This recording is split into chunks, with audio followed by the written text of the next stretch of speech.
നമസ്കാരം, ഞാൻ സന്തോഷ് ആലപ്പാട്.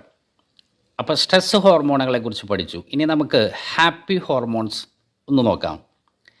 അതിൽ നമ്പർ 1 ഡോപ്പാമിനാണ്. ഈ ഡോപ്പാമിൻ എങ്ങനെയാണ് നമുക്ക് കിട്ടുന്നത്? ന്യൂ പ്ലഷർ, അതായത് പുതിയ കാഴ്ചകൾ കേൾക്കുമ്പോൾ അല്ലെങ്കിൽ പുതിയ കാഴ്ചകൾ കാണുമ്പോൾ നമ്മളിൽ ഡോപ്പാമിൻ ഉയർന്നു വരുന്നു. 2 സെറാട്ടോണിൻ. ഈ സെറാട്ടോണിൻ നമുക്ക് ലഭിക്കുന്നത് നേച്ചർ അല്ലെങ്കിൽ സൺലൈറ്റിൽ നിന്നാണ്.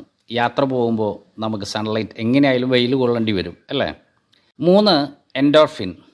എൻഡോർഫിൻ നമുക്ക് കിട്ടുന്നത് എക്സസൈസിലാണ്, റെഗുലറായിട്ട് ചെയ്യുന്ന എക്സസൈസുകളിലാണ്.